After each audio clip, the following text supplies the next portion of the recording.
WrestlingRumors.net, your number one source for all news and rumors. It's me. It's Phil Dunphy. Just kidding. It's not. It's Matt McCool. Welcome to Wrestling Rumors Warm-Up. That was a shout-out to Derek Stoughton. He knows it's kind of an inside joke, but welcome to Warm-Up. I'm joined by Joker, Adam Daly, Harley Quinn, Sam Daly. What's going on, guys? Awesome. Thanks for having us. What's going on, everybody? It is a pleasure. And then somebody that I think that she loves the Bullet Club more than some people likes their family. So what's going on with this? That might be true. I might like the Bullet Club more than my own family even. Hey, what's going on? Ready to recap Raw and talk about what's going to go on tonight's Smackdown as well. Because I didn't really want to say that about my family because I don't feel that way, but I'm sure based off the love and the tweets about Pokemon Go and Adam Cole and the Young Bucks, it just seems like there's a lot of people that you like the Young Bucks more than they like their family. It's kind of weird. But it's also... I might like Kenny Omega more than myself at some points, too. There's a definite pattern to your tweets, Liz. I think we've all noticed that. It's like any WWE story. It just kind of starts out, comes back and forth, then you kind of vacillate a little bit about Pokemon or about, I don't know if they like me or not, and then you go back into it and keep going over and over again. Damn it, guys. Hey, we love it, but that's okay. So, really quick before we get into SmackDown, I want to get your guys' thoughts on Raw last night. Just kind of throw around some general observations. I thought it was a good show. Awesome opening segment. I actually was in Atlanta last night, and I seriously considered staying for Raw. Happy I didn't, because while the show was good, it wasn't last week. It's not going to beat that, but I thought the show was good overall. What do you guys think? Liz? Yeah, I was actually out as well, so I just got a chance to catch up on my DVR to watch it a little bit. I thought it was, we're not always going to have last week's Raw as every Raw, and that's an exception that I think I've said previously on my Twitter and every other wrestling site. We're never going to have everything being A+, Raw, SmackDown, pay-per-view, all that. Nothing in life is perfect, of course, but I thought it was nevertheless a really good show to carry on. I thought it was also interesting to open not only with Sasha Banks, but also with a mixed tag team match. That was pretty cool to watch. I don't remember the last time I saw a mixed tag team match in WWE in a while. But other than that, that's honestly, truthfully, the only highlight I can think of off the top of my head, too. Adam and Sam? I thought it was an A+ show. You had the return of Jinder Mahal, and we thought it was the reuniting of 2MB, because there was only two. Heath Slater's back to being a one-man band, and I thought it was awesome. Yeah, anytime you were, I thought it was Sasha Banks in the women's division. I thought that was really cool. I love the Jericho kind of inserted himself. When's the last time we've seen a mixed tag match? And if you guys don't think that this new era is happening, just think about the sexual overtones and just all the different lingo that they're using in the ring. The opening segment of Raw referenced Charlotte as one of Ric Flair's accidents with face mount. Let's think about what that thought they really said. It's great. It's absolutely great. So I think that, listen, it wasn't last week's Raw, like you guys said. We're not going to have that every single week. Mm-hmm. But at the end of the day, you can see that they are moving in a different direction, and it does feel like a totally different show than we were watching a couple months ago. Yeah, it's kind of funny because I was actually just watching that with my dad and my sister, and he's like, Matt, what kind of themes are this? And Shannon's like, oh my gosh, would you take your kids? You're going to corrupt your kids by letting them watch this. I'm like, Shanna and Dad, it's TV PG. Like, it's not that big of a deal. It's just two people going back and forth on the mic. That was hilarious. I'm not saying that Raw is a bad show at all. It definitely was a good show. Lots of high moments. Maybe I didn't watch it all in sessions. That's why I didn't think it was that great. The ending segment was, I've seen Brock Lesnar and Paul Heyman do that kind of dog and pony show more than once. So that was kind of boring. Then Randy Orton showing up was surprising. And Stephanie and Mick coming out, kind of Stephanie shaking her fist, and, what are you doing here? That was kind of a good touch. But overall, good show. I like the Orton spot at the end definitely took me by surprise. And that's one thing I do like about the separated rosters. Maybe a lot of people saw it coming. I wasn't thinking I was too wrapped up. I'll admit I submerge myself in every Paul Heyman promo. So as Heyman speaks, I'm just engulfed word for word, and you just don't think about that surprise. And this is literally how it happened. I think the finish for SummerSlam is going to be an RKO out of the F5. I really do. I think it's a great spot that we haven't seen. And I was just saying, I just think that we're going to see an RKO from out of nowhere, meaning SummerSlam. But that's when all of a sudden you just saw him turn Brock around and hit him with the RKO, and I was like, or now. So I thought it was a great way, and you could tell the crowd fed off of it really well too. Mm-hmm. Yeah, it was definitely a big surprise. And it spawned the from straight out of nowhere meme, Bud Light, which was amazing. So. What do you think, Liz? Unfortunately, I didn't get to see that segment because my DVR cut out before the ending of it, so I had to try and find it somewhere. Gotta add the 15-minute extension, man. That's the key. Always. I did. My dad was watching it live. I was out. I decided that I should go out on a Monday night. Nice. So I didn't know. You made the better move. I'm sorry? Said you made the better move, I think. Oh yeah, of course. But I'll probably try to find clips because it did sound interesting. But I was thinking about even skipping it over because again, like you said, Matt, it's kind of the same thing we see all the time. So I'm kind of just tired of it. But I did hear about Randy Orton coming out, and I thought that was interesting. I mean, you don't expect it, but at a point for me, I kind of expected it just because you somehow have to build the feud. If you're just going to keep Brock Lesnar on Raw, just let Randy once in a while pop up on Raw for a little bit, and then once it's done and done, keep them separate from each other. But does that hurt SmackDown? Because Randy Orton did show up on Raw, not on SmackDown. I know that Brock Lesnar is strictly a Raw guy. He makes his appearances, but not having something like that happen on SmackDown.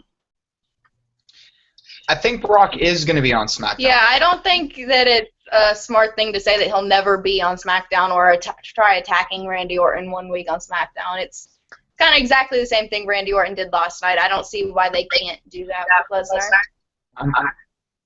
I wouldn't be surprised if it wasn't tonight, to be honest. Yeah. Just going to see what happens tonight. I mean, I'm not saying that he's not going to come on SmackDown, but with Brock Lesnar's dates and how many dates he has, it's more set in stone than Randy Orton. I'm just saying, to start that out on SmackDown, on Raw. I hope they continue, but I don't know if that's going to happen. I would think that Stephanie and Mick would say, hey, Brock, go to SmackDown and beat Randy Orton's ass, something like that. I would like to see this. I like that this is like a SmackDown versus Raw matchup, so we kind of get both sides rooting for each guy. Yeah, I think that's a good idea. I mean, maybe they'll finish it on SmackDown. That would be the smart booking idea. This week? I think it's interesting to... Oh. You mean this week, Liz? No, I'm saying when it gets closer to SummerSlam. Go ahead, Adam. What do you want? I think for me, Heyman seemed a lot... Heyman's promo last night, I think, was pretty interesting, too, because it was very... It seemed like... I know it's the same, kind of dog and pony show that we always see, but it seemed like beforehand, he was too overly joyful to see Lesnar, and I don't know. I mean, I don't know if we're not planting seeds here to separate Lesnar and Heyman, in the future, and you could spin off it. If there is, listen, if Heyman's contract's done, I'm not saying that they obviously can't keep him around paying per appearance, but what better way to spin him off if he wants to take time off than say, Brock, I'm sorry, this has nothing to do with you. If we want to keep it reality era, I have to separate myself from you for right now because of what's going on with you and the anti-doping. Would they bring it up? Probably not, but it would be a good way to spin the characters off each other. Yeah, I don't think so. I think Heyman sees gold and money in Brock Lesnar and will never remove him as a client. That would just be bad for business. He removed CM Punk as a client. Well, CM Punk got a little crazy with Paul, so. Well, and we can make the argument that maybe Brock Lesnar is getting a little too crazy now. I mean, if we want to play the story card. Okay. We could. I think this it was. This is how we fantasy book in the Daily Household, ladies and gentlemen. I absolutely love it. It's awesome. But I think that somebody tweeted this last night. It kind of stinks they didn't bring up the UFC fight too much, and you know why they didn't bring up the UFC fight too much? Because of all the doping allegations, and there's no way to explain that. And WWE obviously wants to keep this UFC thing on a high. And like I've said before, I don't think there's a lot of WWE fans that are really UFC fans that would really know this is going on, especially casual fans. But still, it's just kind of unfortunate that Brock had to go do this, that he really couldn't bring up the UFC fight and his win very much. Because, look, if you bring this up, people are going to go on Twitter, Brock Lesnar UFC, doping violations. And that delegitimizes WWE, even though WWE came out and said, hey, we don't test Brock, we don't test part-timers like Triple H or Undertaker, but still, it's worth talking about. And do you guys think that this feud almost needed this? And I'm going to use this pun, shot in the arm, because it almost was. Listen, I'll admit I really don't care about this match at all at SummerSlam. I know we haven't seen it there, but there's nothing to me that makes me want to say, man, I can't wait for Lesnar. It isn't this box office draw to me. Because I know there's really no story. It's a one-off. And I don't enjoy one-offs because I enjoy stories. And to me, is a quick story, and then Brock's going to be gone. So to me, it's irrelevant at the end of the day. I don't know. I mean, do you guys get that feeling too, or am I the only one? I couldn't describe it a better way. There's just no story behind it. It's really just the Beast versus the Viper. No story behind it. Just those two characters. Which sometimes it works. And listen, I understand listen, Orton Lesnar is absolutely, it's never been done before, so a lot of people want to see it. But the same people that were saying that that AJ Styles versus this person wasn't a dream match, or what was the dream match a couple months ago, and someone was giving everybody shit, that's not a dream match. Well, this isn't a dream match to me either. Some people look at it that way though, and I think there's but I just didn't know. What do you guys think? Go ahead, Liz. Trying to figure out what I think, because I think I'm just in the same boat of I don't care. It looks like an interesting match. It's probably going to be a fun match, but yeah, like you guys are saying, there's no story into it, which some matches work fine as a one match and it's a dream match, but some matches don't work that well, and I think this is one, and I think it's going to even be a harder story to tell going forward because both guys are on two different shows, so I think that might be a little bit of the downfall to it, because you don't, and especially because it's not like, if Brock Lesnar was kind of like a regular guy, say he was like, I don't know, say he was like AJ Styles on Raw, Randy Orton's on SmackDown, you could kind of have that intermingle for a little bit, knowing that, okay, well, they need to build a story, right? For us, they need to build a story. But with Brock Lesnar having limited dates, it's kind of hard to do that as well. And it's like, I don't know how to explain it.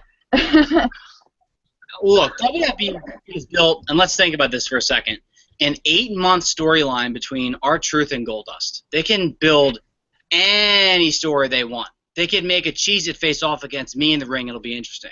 Like they can do anything. So I'm excited about it because it's a fresh matchup. It's a matchup I've always thought about. When Brock Lesnar was going through his championship runs, I said, hey, make him face Randy Orton. That'd be a great match. Make him face Batista. I've never seen that before. I'm excited to see the match. I'm way more excited than I was for Brock Lesnar versus The Undertaker. I mean, that was horrible. I was not pumped for that at all. There's a video going around. I was very upset at SummerSlam last year when Undertaker won. That didn't make any sense to me. So in my book, it's better than that already. And they could totally do the whole Raw versus SmackDown thing and still do Randy Orton versus Brock Lesnar. They also didn't bring up the fact that Randy Orton completely trashed Brock Lesnar when it came to doping at all last night.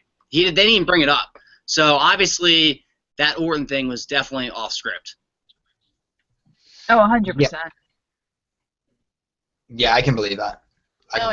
They're not going to bring up him doping at all. They're not going to bring up Randy Orton ragging on him for doping, and so it's... Listen, a lot of people have they kind of got a little leeway on the microphone. It's just, I don't think Randy Orton's one of those guys. Nothing against Orton. He's just never been the strongest continuously on the microphone. Yeah, he has his good spots. His ring work is his strength. Not all the time, though. If you bring up that continuously something, I mean, it only worked the only storyline it worked currently, it only sort of worked in the Roman Reigns one because they suspended him and it was easier to do that to keep it into Battleground. But if they kept doing it with Brock Lesnar, people are going to wonder why didn't he get suspended then? You know what I mean? I feel like that's one of the reasons they avoid it. Yeah, I mean, it's an avenue, too. It's not WWE, it's UFC, but WWE likes to pretend like everything's the same. I guess the only thing at the end, like really for me, and this is the end of it, is what frustrates me is, and I remember it was Styles and Cena that everyone was saying it was a dream match. And listen, I have a hell of a lot of respect for Taz, but he was saying that's not a dream match. Like, you guys are so quick to pull the trigger on dream match, which I agree. We say it way too much, guys. But Styles and Cena, we didn't really ever think we'd see because they were always in separate companies. This match, let's call it like it is, hasn't happened because both of these men have either been suspended or out of the company. So it doesn't. Maybe that's just the. I don't. Maybe that's the cynic in me. I don't know. Maybe it's just me looking through the bullshit of corporate America. But I guess that's why for me, it just doesn't have the fizzle for me. I hope the storyline does pick up, but for me, otherwise, this is one where I'm not. I feel like it's going to be a quick 10-minute match, get Brock his payday, and okay, let's move on.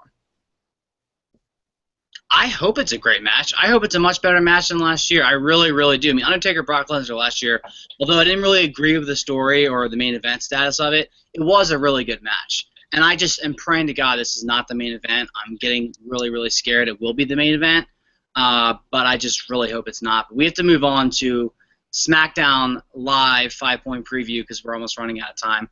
So number one is, will SummerSlam's WWE World Title match turn SmackDown Live upside down? So basically playing off the old Dolph Ziggler, Dean Ambrose thing.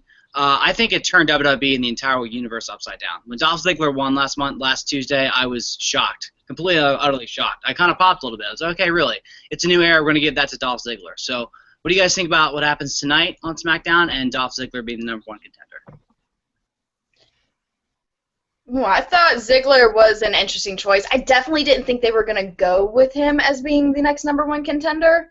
Him and Ambrose will put on a good feud, I think, especially at SummerSlam. Ziggler really knows how to steal the show, so to speak. It's kind of his gimmick. And Ambrose brings that craziness. So I don't know. I like it. I really like it, and I think tonight, to answer the question, we start to see a little bit different side of Dolph. Listen, Ambrose, it looks like they're gonna keep him not squeaky clean, but he's gonna be over with the fans. Not maybe as much Ziggler coming soon. Liz? I was against the match at first because more so of, I guess I was one of the fans that sort of gave up on Dolph Ziggler. I liked him for a while, but I just thought at this stage WWE was just done with him. And I think it's gonna be an amazing match no matter what, because even through the stages of me not liking Dolph, he still was putting on excellent matches. They were still really good matches. I actually liked when he was at first when the Baron Corbin thing was going on. I thought they were interesting matches. When it got pulled too long, that's where it was just like, all right, really, guys. But I think this is Of course, I don't see the title changing that night, but I think they'll be able to put on a good feud carrying on to SummerSlam. I completely agree with you, Liz, where I was one of those people who just gave up on Ziggler, thinking that they were just done with him after he won that Survivor Series, where he was the last man standing, and then he completely got buried again at the bottom of the roster right afterwards. I was with you, thought they were completely done. It's a nice surprise. He actually got burned by the Reigns rocket ship to the top. And you're also talking about Baron Corbin and Dolph Ziggler's matches getting pulled too long, if you know what I mean. Baron Corbin's hairline pulled a bit too long. I totally think this is going to be a great match. I think even if Ziggler loses, he's already up to the top a little bit more. And I think a heel Dolph Ziggler would really, really pay him dividends. He was going back and forth over the weekend on Twitter with fans a little bit, not too much, but he always has that sarcastic, like, charismatic attitude about himself, so I think it'll be a really good match. And I hope tonight we do see more of a heel Ziggler. At the end of the day, and I still have a few more weeks to change my prediction, I think that Ambrose definitely retains. Yeah, right now I think so, too. Definitely. Yeah. All right, so let's move on.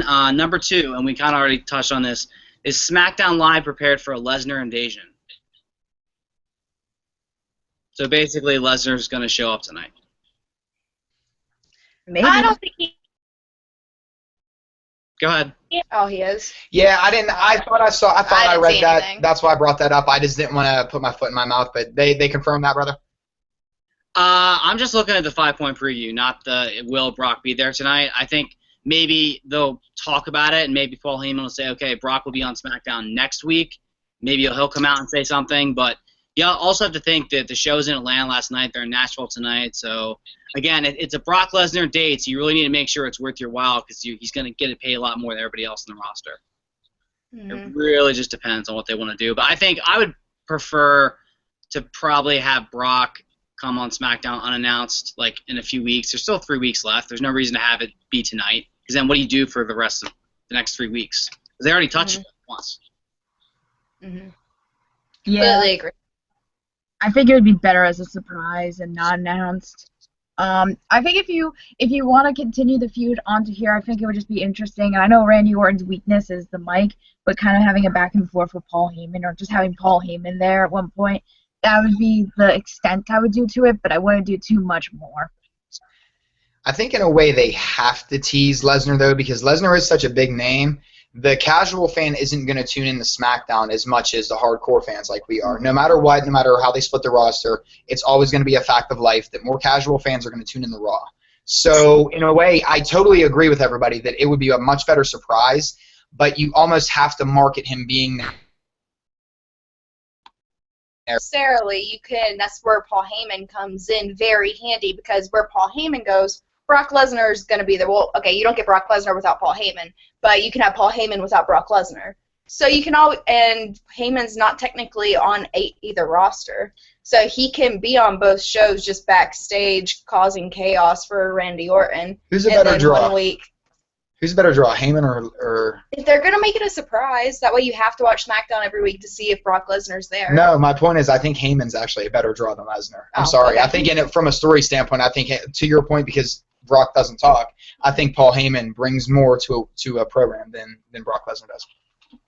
He definitely brings more. If he's the bigger draw, that's another question. I mean, Brock Lesnar himself is a huge draw.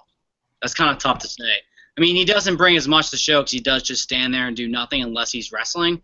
But the idea that Brock and Paul are going to be on Raw together or on SmackDown together does bring a lot of eyes to programming, especially now with this UFC fight.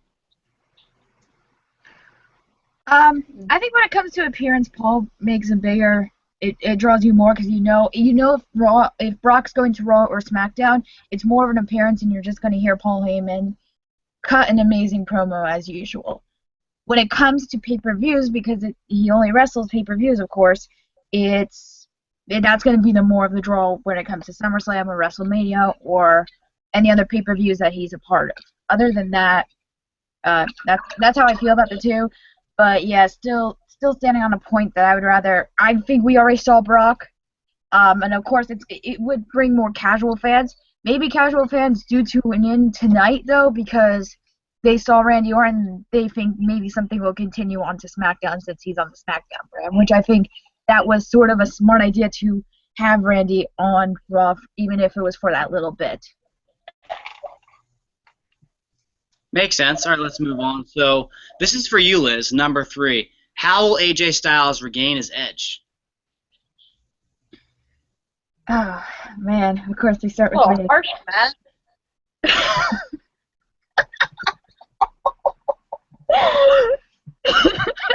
Sorry. I just see him going into another John Cena versus AJ Styles. Who else do you put on with right now? Like that's it. Wow. I mean, he's definitely gonna face John Cena. I'm just saying Liz is the big AJ fan, so how does AJ regain his edge? He keeps doing what he's doing? Like what else? Hey, I didn't write that. WWE did. I did not write that, so do not like there's like I don't know. He's just acting like the bitter asshole right now too, which is my favorite thing about it.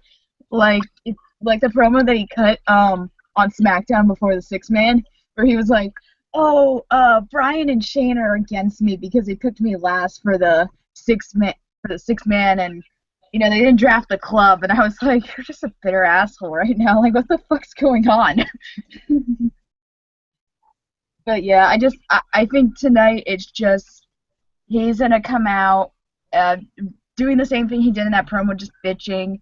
And wow, I'm really downgrading AJ today. and John Cena comes out, and then that's the SummerSlam match. I'm hoping with like some sort of stipulation at this point with that type of match if you're going to go into the second one. Adam and Sam? I'm surprised. I thought Liz was simply going to come back with he's going to beat up John Cena. It's that simple. But Seems like that would be the line I'm to use. shocked. I just want to point out this is how good of a job that not only WWE but AJ Styles is doing.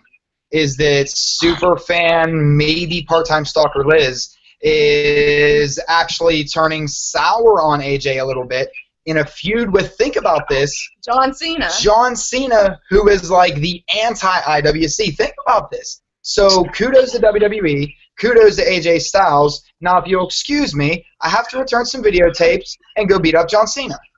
I don't know. I kind of look at AJ Styles as the SmackDown's version of Jericho. Yeah, I can see that. Stupid idiot. I can see that. You know, complainer, grumpy. Yeah. So I think we're going to see more with the Styles Cena feud, and this is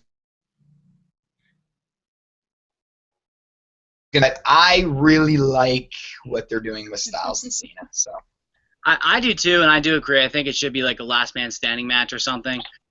In terms of AJ Styles regaining his edge, there's always products for that. That's all I'll say. But I'm not 100% sure. I think that we'll probably get a whining AJ Styles tonight, and probably a very humble, of course, John Cena. I noticed last week on Raw that SmackDown, basically when AJ was speaking on the mic first in the ring after the six-pack thing was announced, he got a lot of cheers, and I know he always will, but without the club, and I know he can be a heel, it's starting to feel like he's more of a hybrid. And I think they might have to do some sort of despicable thing with him to get those cheers off a little bit, because the heat really started with the club, and now the club is not there. We all talk about the fact that the club could reform in a different formation on SmackDown, but he did sound a little bit more facey. Not that he will be face, but it would be nice to get more of a gray AJ versus John Cena, kind of more down the middle, I'd say. I think it's always going to be down the middle because I just think that's how it is with AJ. It's always going to be, because at the same point you still have the same guy that will, I mean, every heel does it, but he'll still favor to the kids and all that, and that's like the good thing. But at the same point, I think you're always just going to have, it's sort of, I want to say it's sort of like the John Cena factor into AJ Styles right now, where you always have the people that say AJ sucks, and you always have the people that want AJ. I think that's just AJ's situation in WWE right now without the club. And you know what? In a way, I mean, I can make the argument that it was like that with him and TNA for a long time too. Mm-hmm. You know, there's a lot of people that were TNA fans that did not like AJ Styles. There's people that never thought AJ Styles could sell, you know, for whatever. AJ's been a very polarizing guy his entire career, which I've always liked AJ Styles. That being said, you look at these two guys, AJ Styles and John Cena, with them both being as polarizing as they are, I think through this feud, just to kind of embellish on what you guys are saying, it's going to be hard not to paint them into a gray area just because they are both so 50-50 with fans. And it's also the same thing it was also the same thing in Japan. You had people who absolutely hated AJ because he kind of got into that controversy of people. The issue was people didn't know how to take the Styles Clash, and he was breaking certain wrestlers' necks. And also being associated with the Bullet Club, there's always that 50-50. Yeah, breaking people's necks kind of gives you a bad stigma, I guess. Damn, you guys had to go there. Like, they say men are ruthless. Jeez. I just wasn't sure why Liz was laughing so much after she said that, but I guess the broken necks thing did the trick.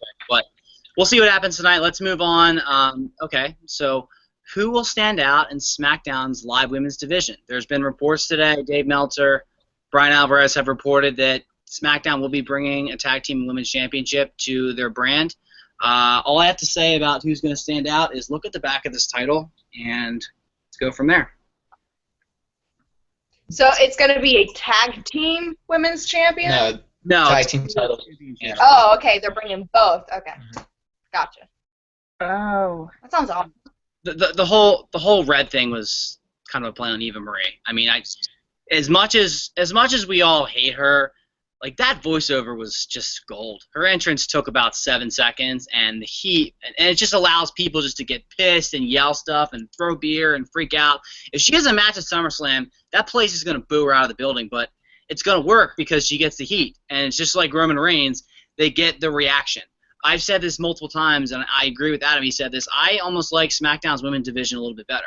Of course, I'm biased because I'm a huge Sasha Banks fan and love the fact she has a championship. Obviously, different subject. But I love to see how Alexa Bliss grows, how Carmella grows, how Naomi comes back, and then Eva Marie's up. And then that also adds Becky Lynch and Natty, and maybe even Bayley. So we'll have to see what goes on. But it's a very exciting division. I think that the women in that division definitely deserve a championship. I would much rather see a #1 contenders tournament over there, and then it kind of flips back and forth, rather than having like another championship. 2 ideas for the championship. I would say a women's intercontinental championship. It's blue. It's on SmackDown. Wouldn't be a horrible idea. I know you have the IC title, but it kind of plays off of that, so it makes it a little bit more prestigious. And then you still have the women's championship on Raw, and maybe even a women's tag team championship. Now I know that the rosters are a little bit thin, but Nikki Bella, and Bayley are going to be coming up within the next 2 months, so you're going to get some reinforcements there. So I think those 2 titles would definitely work on SmackDown. Mm-hmm. And I brought up the Bellas. So let's go to Sam. Let's go to Sam. Okay. Oh. Wow, this should be fun. Let's start with Eva Marie. You said, the first 7 seconds of her entrance, is just pure gold. Yeah, I've never wanted to murder someone as more if I had in 7 seconds of seeing them on television than I have Eva Marie. I can't. She's doing her job. Trust me, they are doing their job. They want to make people hate her, and trust me, they're doing an amazing job at that. But if they put that belt around her waist, I will break things and I will set shit on fire. Sorry for the language, guys, but it's what's gonna happen. No, speak your mind. Woo. But as for having a women's intercontinental championship, I love that idea. Awesome idea, Matt. Ladies and gentlemen, I'm gonna pull the first ever I failed to keep it 100 card on Wrestling Rumors warm up, and the reason why I'm saying that is, that when we watched SmackDown last night, I saw it in your eyes, I saw it in your smile. You're gonna put. You loved it. You loved Eva Marie. I loved it, and I wanted to chop my own head off for loving it so much. Thank you. That's what I wanted to hear. WWE. That's why I said they're doing their job. Just like to make sure I got to keep her honest, guys. I'm keeping them honest. Better than Anderson Cooper. And you're sleeping on the couch tonight too, so. I don't even think I'm getting the couch. I'm getting the floor. Try the car. Liz, go ahead. At first when I heard the women's title, I was afraid that the roster was going to be so thin, but then I fought back to all of our conversations about they do have sort of the better half of the women's division a little bit. You do have Sasha on Raw, which is good, but there isn't a lot more to defend that title, so I am worried more so about that. But SmackDown having a women's title, whatever they call it, it's going to be good. I would like Intercontinental was a good idea. I think they should do it. I'm kind of thinking a tournament base too, where I guess kind of like the cruiserweight tournament we're going on right now, do something like that for the next 3 weeks, especially because you don't have a lot of women, and get your two women who are going to face at SummerSlam, which would be great. I think a lot can go into that, and I think it could be a really good division. And I am praying, hoping to God that it's not Eva Marie, because I was laughing. My dad and I finally got a chance to catch up on SmackDown, and I was just laughing throughout that entrance. Like, it was creative, but when they were also panning to the other girls' reactions, that was even priceless. Alexa looked like she's like an old milk or like salmonella or something. She was like, what is that? That was really funny. I mean, the segment was kind of weird because they just cut it off after that. Now, I know we don't want to, give all 3 courses of the meal away right away, but it was kind of weird how they ended that. If we're being honest, I don't really think that it was weird. I think that was basically them saying, here you go, here's your next top heel, Eva Marie, on SmackDown. Well, now, and they're going to push her to the moon and back. She will be in that main Divas match for the championship, unless they make it a Divas Battle Royal, which I can see them doing. Now, since I am Joker and I kind of have to make things even worse, be in this sane world, I like to keep the balance of insanity and sanity. Just imagine, let's face it, guys, Nikki Bella is going to be on SmackDown because that's where Johnny Boy is. So Nikki Bella is going to be there too. The first ever, and I don't think it should be this, but I'm not saying it is going to be this, but could you imagine if for the first ever, whatever the SmackDown Women's Championship is, if it's Ava Marie versus Nikki Bella? No. Nikki Bella's getting that title first. I feel. You're about to get punched in the face. It's just, listen, whether or not we agree, everyone knows I don't like the character and probably the person. But, I don't know her. She's a sweet lady. But listen, I just got to. She makes the company a lot of money. And no disrespect to Bayley, no disrespect to Charlotte, no disrespect to Becky Lynch. But if you're bringing in a brand new championship, you wanted Charlotte to debut that championship, right? You might want Nikki Bella to debut that championship on SmackDown. No. I call favorites because Daniel Bryan is her brother-in-law and he's running SmackDown. So I call favorites on that one. And now you see how a story comes together. Well, Bryan doesn't even like Nikki Bella. He can't stand her. Yeah, so she should be on Raw.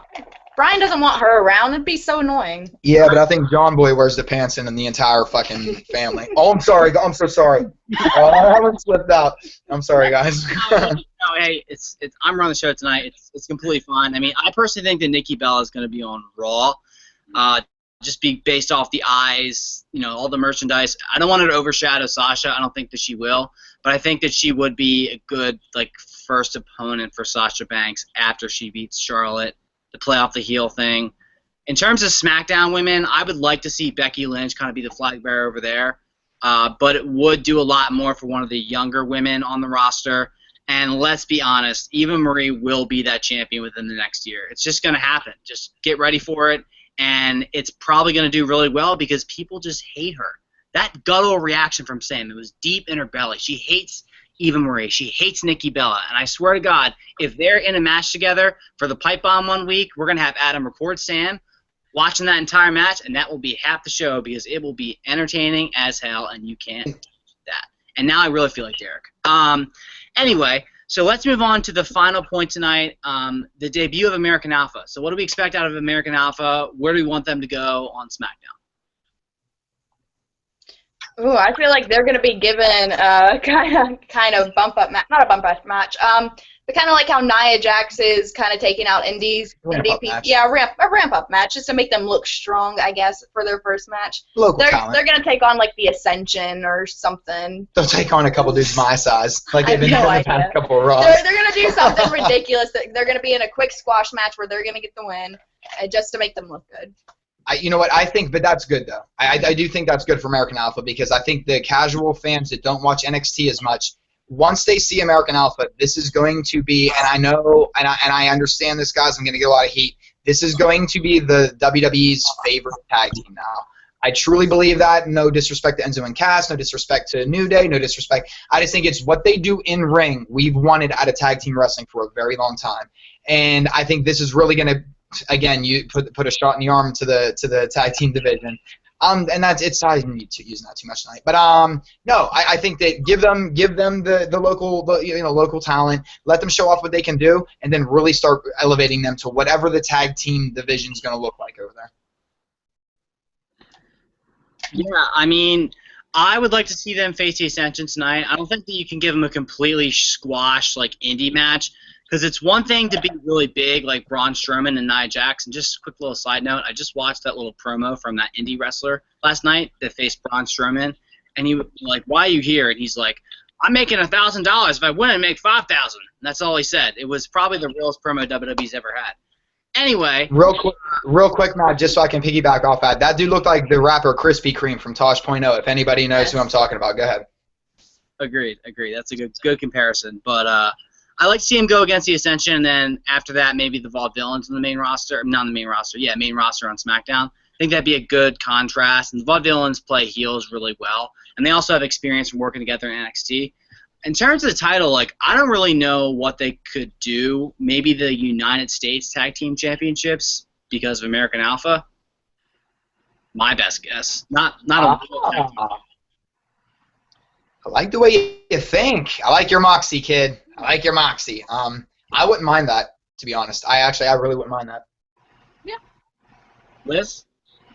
Yeah, I don't want them in a squash match. I kind of want them in a match that would show what they have to offer. And like Matt brought up, they're kind of not a Nia Jax or they're a Braun Strowman. It shouldn't really be a squash match. It should just be, this is who these guys are, and this is who you should think is your. I think they're going to be, while the New Day right now, and maybe so much Gallows and Anderson are kind of the top tag teams in Raw currently.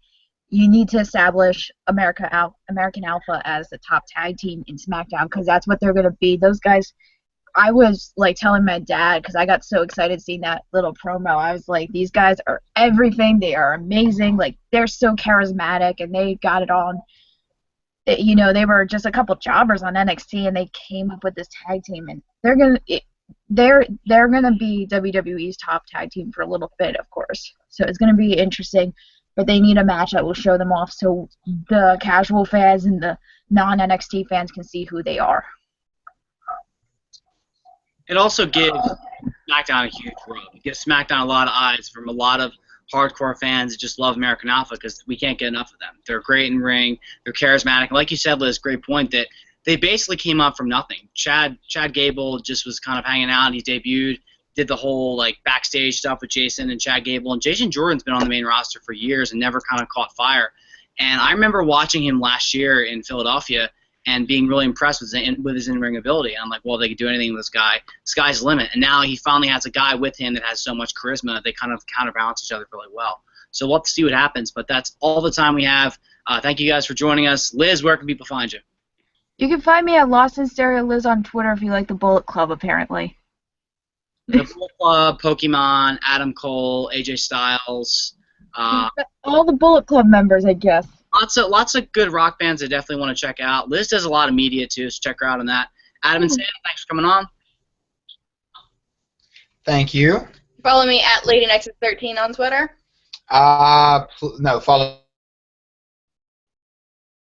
me downtown, but no, yeah, follow me at Adam Bailey 13. Definitely check out Wrestling With. They do a great job. We've all been on before. It's a lot of fun. Follow me on Twitter at McCool24. I'm the host of the Pipe Bomb with McCool & Company on the NAI Network. If you're coming to SummerSlam, I'm going to be giving these out. We're doing a live show at McMahon's. 3 o'clock, I go on with Ant, and 3:30, New Age Insiders goes on, and we'll go on at the end, so it should be a lot of fun. Thank you guys for joining us, and have a phenomenal SmackDown. Peace.